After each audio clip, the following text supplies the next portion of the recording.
संश्लेषण यानी फोटोसिंथेसिस नामक एक महत्वपूर्ण जैव रासायनिक अभिक्रिया यानी बायोकेमिकल रिएक्शन होता है जिससे पृथ्वी पर जीवन संभव हुआ है। ये है पृथ्वी।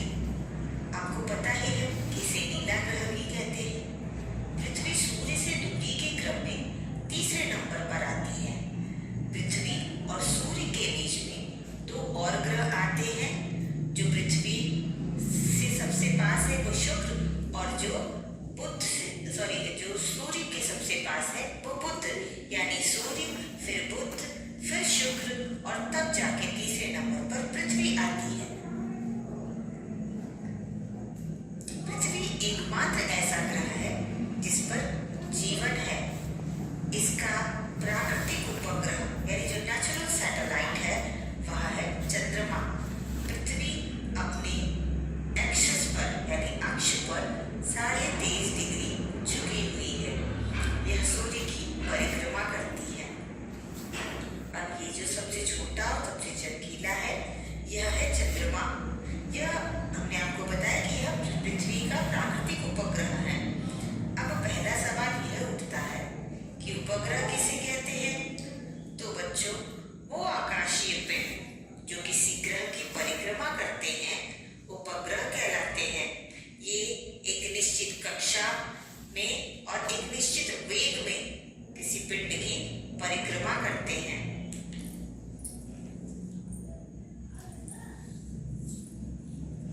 बच्चों, जैसा कि आपको बताया है कि पृथ्वी अपनी धुरी यानी अक्ष एक्सिस पर घूमती रहती है।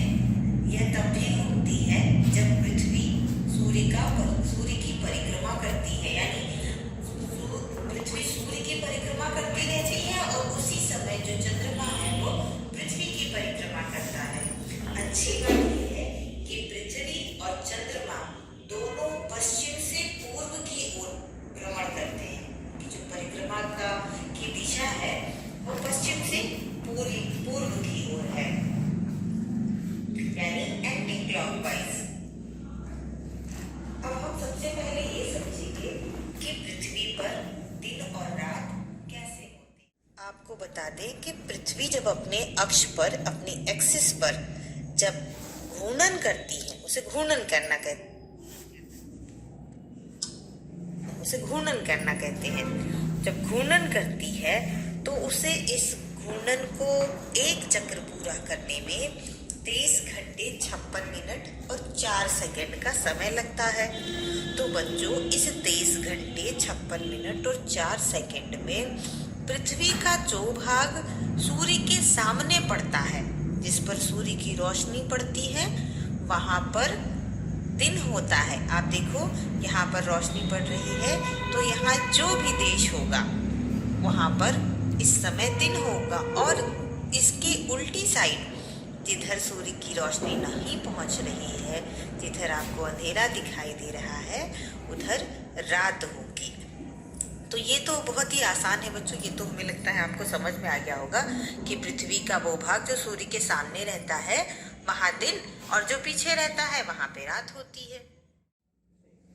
तो बच्चों, आप लोग देख पा रहे हैं कि सूरज की जो रोशनी है वो पृथ्वी पर पड़ रही है, लेकिन जब चंद्रमा पृथ्वी की परिक्रमा करते करते एक ऐसी स्थिति आती है कि वो पृथ्वी और सूर्य के बीच में आ जाता है। ऐसी स्थिति में क्या होता है कि चंद्रमा की परछाई पृथ्वी पर पड़ने लगती है और पृथ्वी से सूर्य का वो भाग हमें दिखाई नहीं देता। चंद्रमा सूर्य के प्रकाश को रोक लेता है। इस स्थिति को हम सूर्य ग्रहण कहते हैं। और ये सूर्य ग्रहण जो होता है बच्चों, ये 3 प्रकार का होता है। पहला आंशिक सूर्य ग्रहण यानी पार्शियल सोलर एक्लिप्स, और दूसरा होता है एन्युलर यानी कि वलयाकार, और तीसरा होता है टोटल सोलर एक्लिप्स यानी पूर्ण सूर्य ग्रहण। अब इसको समझ लेते हैं कैसे होता है कि जब चंद्रमा परिक्रमा करते हुए जब बीच में आता है तो पहले वो बहुत थोड़े से भाग पे आता है। आप यहाँ देखिए, बहुत थोड़ा सा हिस्सा पृथ्वी का ढका है और बहुत थोड़े से हिस्से को चंद्रमा ने क्या किया है, वो छेका हुआ है, घेर लिया है। तो इस स्थिति में क्या होगा, इसे हम आंशिक सूर्य ग्रहण कहेंगे। और जब ये घूमते घूमते उसके अधिकांश भाग को ढक लेता है, आप देखिए ये स्थिति जो होती है जहाँ पे सामने का पूरा हिस्सा ढका हुआ है, एक रिंग जैसी स्थिति उत्पन्न हो रही है, ये वलयाकार, इसे हम कहेंगे एनुलर सोलर इक्लिप्स यानी वलयाकार।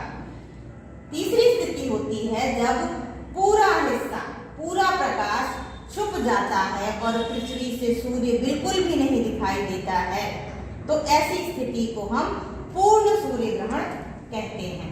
ठीक है बच्चों, ये आपको समझ में आया। अब ये जानना है कि जब सूर्य ग्रहण होता है तो चंद्रमा की परछाई पृथ्वी के कितने भाग पर पड़ती है।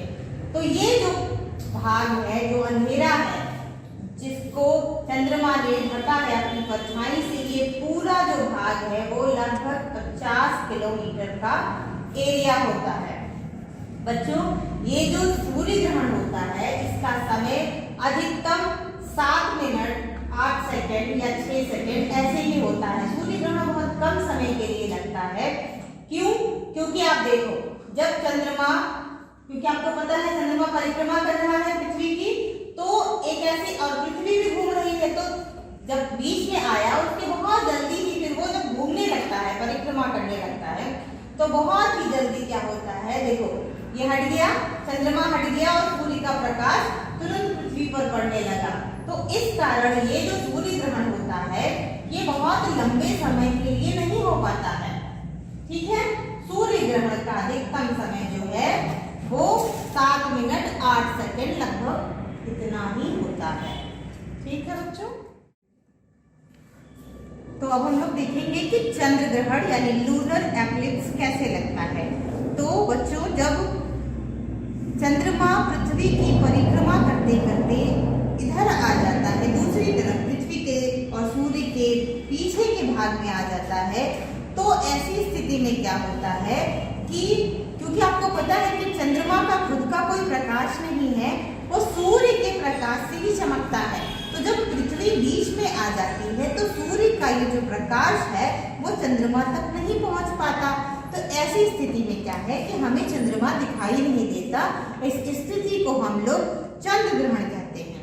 चंद्र ग्रहण का समय 3 घंटा 28 मिनट तक हो सकता है। वो क्यों होता है कि आप देखो कि पृथ्वी भी सूर्य की परिक्रमा कर रही है और चंद्रमा भी परिक्रमा कर रहा है, तो बहुत देर तक एक ऐसी स्थिति रहती है कि ये दोनों सीध में रहते हैं। तो ऐसी स्थिति में बहुत देर तक हमें जो चंद्रमा है वो दिखाई नहीं देता। ठीक है बच्चों, ये जब परिक्रमा पूरी होगी, बहुत देर के बाद जब ये परिक्रमा पूरी होगी और हमें चंद्रमा दिखाई देने लगेगा, तब हम कहेंगे कि चंद्र ग्रहण समाप्त हो गया। ठीक है बच्चों।